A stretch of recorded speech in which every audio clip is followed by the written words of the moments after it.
Qala musannif rahimallahu ta'ala wa nafa'na bihi hukmul laban. Jamaah Jalsatul Itsnain yang dimuliakan Allah, kita lanjutkan kajian fikih sampai kepada hukmul laban.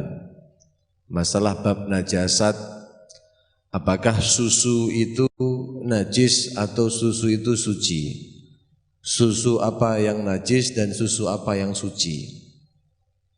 Hukum susu.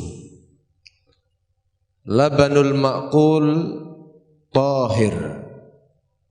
Dikatakan di sini bahwa susu binatang yang dapat dimakan hukumnya adalah suci. Susu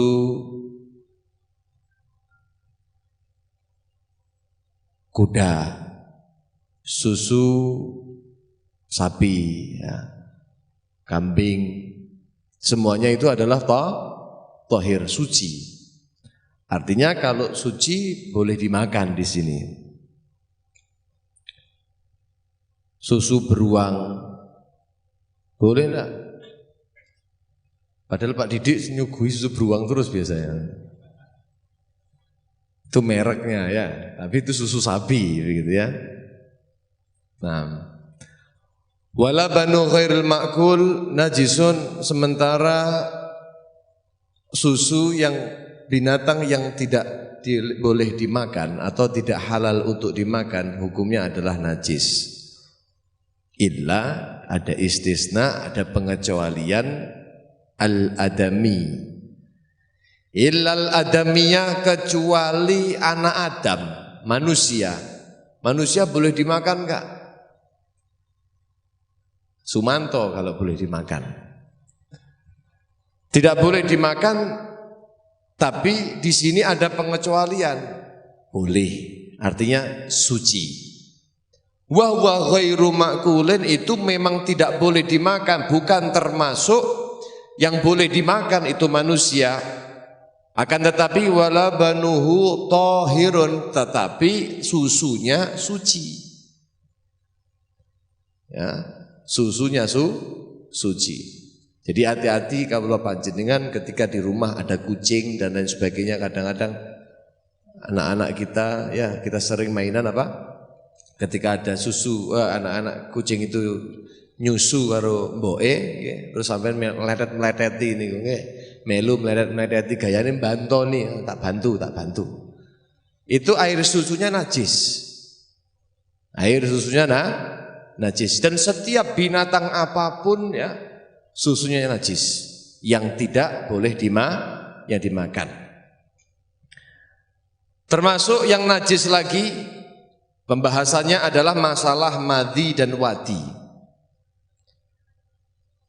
Seperti yang kita tahu, masih ingat apa mboten kula panjenengan niku madhi, mani kali wadi niku napa bedane? Sing paham napa mboten? Dulu pernah diterangkan apa bedanya mani, apa bedanya madhi, apa bedanya wadi. Mani niku ma'un abyadun yatadaffaku hala khurujih wa yakhruju bisyahwah wa yakubu khurujahu futur. Nah, itu mani. Mani niku sesuatu air cairan yang apa namanya putih, yang sifatnya akan tadafuk. Tadafuk niku muncrat. Ada tekanan. Ketika keluar ada buatan terus milih gitu aja. Normalnya seperti itu. Loh, kalau nggak normal ya mungkin aja bisa terjadi. Yang penting ada sifat-sifat mani, nah mani. Dan keluarnya itu bisyahwah. Keluarnya karena ada apa namanya hormon yang naik, napa ngaran basa biologi ini napa niku nggih. Ada syahwat, libido. Wah. Kemudian setelah keluar air mani itu ada futur. Ini ulama mengatakan futur ini maksudnya lemas badannya, atau zakarnya itu yang apa namanya tempat keluarnya mani itu yang kemudian melemas. Begitu. Dan kula panjenengan kalau bermimpi, enggak tahu ngerasakan apa tidak. Ya, kalau waktu merasakan tentunya kemudian futur, bahkan dikatakan lelah atau lemasnya orang yang dirasakan lemasnya orang ini seperti setelah orang mengelilingi lapangan. Wah, begitu ya. Nah, kalau madhi berbeda. Apa itu madhi? Adalah satu air yang putih, yang bening, yang lazij, sifatnya lengket. Putih, bening, lengket. Koyok nopo? Koyok altiko? Enggak. Lengket ya, paham ya? Ini keluar ketika memuncak syahwat manusia. Idza tawarani syahwah. Jenengan piktor, pikiran kotor mungkin jenengan, wah terbayang enggak saumpama niki ya. Dan lain sebagainya. Kemudian ada sesuatu yang memang secara biologis itu akan keluar. Mungkin di antara tujuannya adalah untuk apa? Untuk pelumasan dan lain sebagainya. Ada lagi sesuatu yang keluar lain namanya wadi. Ini lebih jarang lagi. Madhi dan mani mungkin lebih sering kita temui, tapi kalau wadi ini jarang. Kenapa wadi itu kok adalah air putih yang sakhin kadir. Sifatnya itu kasar terus keruh, bergendel-bergendel. Yakhruju ba'dal baul, biasanya atau akibal baul ya. Mengiringi keluarnya air kencing. Biasanya bar kencing terus entek terus diakhiri dengan seperti itu atau diawali ya. Biasanya diakhiri. Setelah kencing terus kemudian keluar cairan yang seperti itu. Ya, biasa nih niku indah hamli syai'in thaqil, setelah membawa sesuatu yang saya masih ingat waktu itu ngecor pondok putra itu. Setelah itu kencing biasa. Tahu-tahu ada sesuatu yang keluar yang berbeda. Nah ini itu namanya wadi.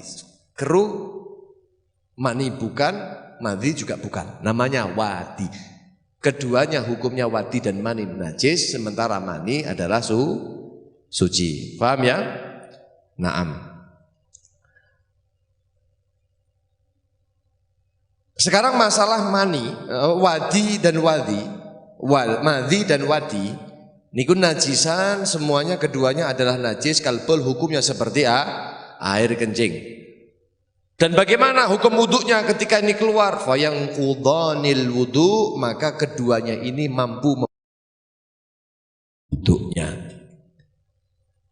Bab najis yang selanjutnya hukmul mani. Hukumnya air mani bagaimana? Fihi thalathatu aqwalin. Di situ ada 3 qaul ulama mengenai hukum apakah najis, apakah suci mani manusia. Yang pertama, maniyu jami'il hayawanat, maninya semua hayawan yang ada tahirun, semuanya suci. Illa maniyal kalbi, kecuali maninya anjing, wal khinziri, dan maninya babi. Anjing dan babi ketika keluar air mani ini kaula panjenengan pegang, maka hukumnya adalah najis. War far'i ahadihima, saumpama khinzir, saumpama asu niku selingkuh. Asu selingkuh kali binatang rusa semisal. Terus keluarlah rusa asu. Nah, ini termasuk far'i ahadihima. Termasuk ada keturunan di antara anjing dan asu. Lah, sing model ngeten iki hukume apa? Najis maninya. Paham ya? Wa wa qaulul Imam An-Nawawi, dan itu adalah pendapat daripada Al-Imam An-Nawawi, wa huwal mu'tamad, dan ini adalah satu hukum yang dapat dipegang yang paling kuat. Lalu bagaimana dengan mani manusia? Maniul adami, sementara maninya anak Adam tahirun, hukumnya adalah suci. Wa maniyu ghairihi najisun, sementara mani selain adami hukumnya adalah najis. apa namanya, selain adami tapi orang lain begitu. Maniyul adami tahirun wa maniyu ghairihi najis. Maniyu ghairihi najis. Jadi orang lain, jadi kita menjadi pelaku dari maninya orang lain. Jadi hukumnya bagaimana? Najis gitu. Ini adalah qaul daripada Imam Rafi'i. Sementara Imam Nawawi tadi mengatakan yang mu'tamad, ya, mengatakan semua hayawan itu adalah najis semuanya. Nah, dan menurut Imam Rafi'i, maninya anak Adam suci, kecuali mani selainnya dia, maka najis. Wa huwa qaul Imam Rafi'i.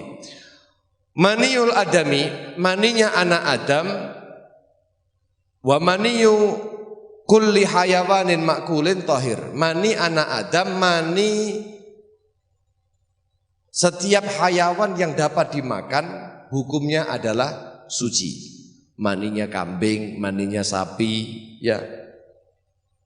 Wa maniyu ghairil ma'kul najis.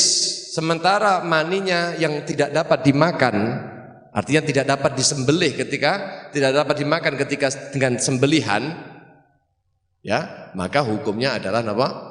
Najis. Kalau yang dapat disembelih kemudian atau maninya anak Adam, hukumnya adalah suci. Untuk menyingkat waktu, terus masalah najasat ini diantaranya adalah hukmul bed, hukum telur. Bagaimana hukumnya telur kura-kura? Kan banyak ya, kura-kura halal apa haram? Lihat dulu, kalau memang kura-kuranya itu semisal hidupnya di laut terus, dia tidak hidup di dua alam, semua yang ada di bahar hukumnya apa? Halal. Tapi pada umumnya kura-kura itu hidup di dua alam, maka hukumnya adalah haram. Loh, terus bagaimana kalau demikian itu terus kita makan telurnya? Kan ada itu jamu telur kura-kura. Biasanya manten anyar ini. Tahirun idza kana min hayawanin tahir. Itu hukumnya suci kalau itu dari hayawan yang suci. Walau ghaira makulin, walaupun itu sifatnya bukan makul, bukan bisa dimakan ketika disembelih. Seperti kura-kura tadi itu. Walau rathat au ka'at bahimatun baydan wa in kana mutasalliban bihaitsu takunu fihi quwwatu khurujil farji fahuwa mutanajjisun yadhuru bil ghasli au la najisun.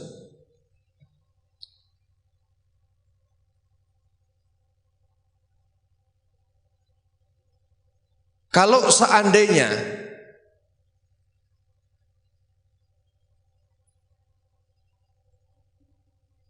rosat terkena kotor begitu ya, rosat ya. Au qa'at bahimatun baydan. Apa?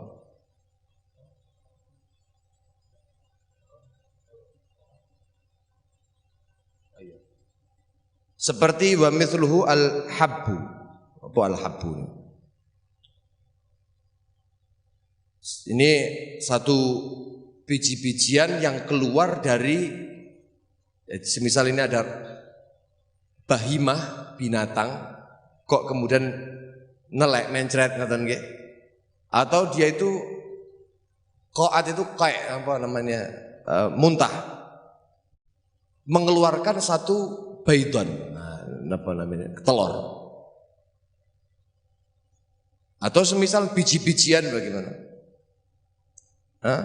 Maka hukumnya bagaimana? Hukumnya ini adalah mutanajis. Hukumnya mutanajis, beda dengan telur tadi itu. Hukumnya adalah mutanajis, ketika itu dicuci selesai. Nah, kemudian yang terakhir, waktu tinggal 5 menit. Hukum daripada rutubatul farj. Secara singkat mawon, ya, rutubatul farj itu ini yang sering sekali terjadi pada kita. Terjadi pada keluarga. Wahya ma'un abyadun mutaraddidun bainal madhi wal arak. Satu air yang dimana warnanya keputihan, ya putih. Mutaraddidun bainal madhi wal arak ini masih ragu antara mbuh niki antara madhi ataukah arak. Modelnya kados bercampur begitu. Yakhruju min dhahiri wa batini farjil mar'ah, yang keluar air tersebut, cairan tersebut dari zahir dan juga dari batin seorang, farjinya seorang perempuan. Khulasah ringkasan daripada hukumnya ini sebagaimana yang disebutkan dalam kitab Tuhfah, itu annaha tuksam ila thalathati aqsam, dibagi pada menjadi apa? 3 bagian. Yang pertama, tahiratun qat'an, hukumnya adalah suci secara pasti, sudah. Apa itu? Wahya ma takhruju mimma yajibu ghusluhu fil istinja. Yajibu ghusluhu fil istinja, apa yang ma takhruju, sesuatu yang keluar dari apa yang wajib dibasuh, daripada kewajiban dibasuh istinja ketika istinja. Wa huwa ma yadhar inda julusiha, yaitu sesuatu yang tampak ketika perempuan itu duduk. Kalau orang perempuan itu dia itu sedang istinja, bebersih, nggih. Niku yang wajib dibasuh napa? Sampai ke dalam atau bagaimana? Kan tidak. Hanya sekedar ketika dia duduk ya, di situ maka yang wajib dibasuh begitu. Dan ini kalau ketika masalah apa? Masalah istinja ini nanti berbeda hukumnya thayyib sama bikir. Orang yang masih perawan sama yang tidak perawan. Berbeda. Yang bikir lebih tidak begitu teliti masuk ke dalam ya. Tapi kalau orang yang sudah thayyib, orang yang sudah menikah, maka berbeda hukumnya. Maka harus duduk dan apa yang nampak di situ wajib dibasuhnya. Nah, ketika ini dari yang keluar dari sesuatu, dari yang tampak itu ketika duduk, maka hukumnya jelas adalah suci. Berarti kayak keringat, teles-teles keringat modelnya seperti itu, maka hukumnya suci. Yang kedua adalah najisatun qat'an, hukumnya adalah jelas najisnya. Apa itu? Yaitu yang keluar min wara'i batinil farji, dari belakang batinnya farji. Jadi farji itu ada batin, ada dohir. Ya, dohir yang keluar, batin ini piye lek terang ini pripun? Dohir ngeten tok ya, dohir. Ya, dohir, batin. Nah, batin itu yang di dalam ya. Yang keluar dari batinnya farji tadi itu ngalir keluar ke dohir. Nah, itulah yang disebut dengan najis bagian rutubatul faraj. Wa huwa ma la yasiluhu dzakarul mujami. Batasannya masuk dan tidaknya, batin dan dohir itu batasannya bagaimana? Batasannya adalah pokoknya kedalaman yang kira-kira tidak dapat digapai oleh zakarnya mujami. Zakarnya atau kemaluannya orang yang sedang menjima. Sak piro sih batasannya? Disukur dhewe. Ya, dari situ. Pokoknya kalau keluar dari dalam sini ya, itu hukumnya jelas najis. Dan yang ketiga ada khilaf. Ada yang mengatakan ini adalah suci, ada yang mengatakan adalah najis. Tahiratun alal asah, tapi menurut kaul al asah mengatakan ini adalah suci. Apa itu? Ma takhruj mimma la yajibu ghuslu. Ini sesuatu yang keluar dari sesuatu yang tidak wajib ghusluhu. Membasuhnya tidak wajib. La yajib ghusluhu. Wa yasilu dzakarul mujami.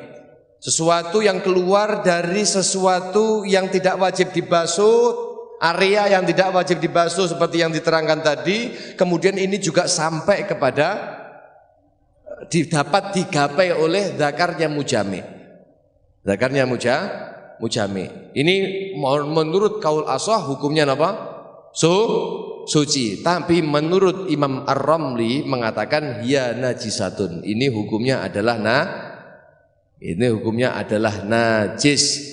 Kenapa? Li'annaha rutubatun jaufiyah, itu termasuk daripada satu rutubah, satu cairan yang sifatnya jauf, ada di dalam. Kalau sudah demikian hukumnya tetap najis. Pokoknya kalau jaufiyah Imam Ramli mengatakan najis, begitu saja. Ya. Naam. Begitu. Mungkin itu saja secara singkatnya. Loh, nanti kira-kira yang bisa membedakan antara ini keluar dari dalam apa keluar dari dohir atau batin, ini gimana kira-kira perempuan bisa merasakan itu? Ya, ini keluarnya dari ini, mungkin ada tandanya begitu enggak? Itu mungkin kira-kira sebagian wanita bisa merasakan hal itu. Ya, sebagian bisa merasakan ini dohir dan batin. Walhasil kalau yang di luar-luar maka hukumnya suci. Naam. Mungkin itu yang dapat disampaikan. Selanjutnya kita ikuti daripada ilmu-ilmu yang akan disampaikan oleh para guru-guru kita. Mudah-mudahan oleh Allah Subhanahu wa taala. Al-Fatihah.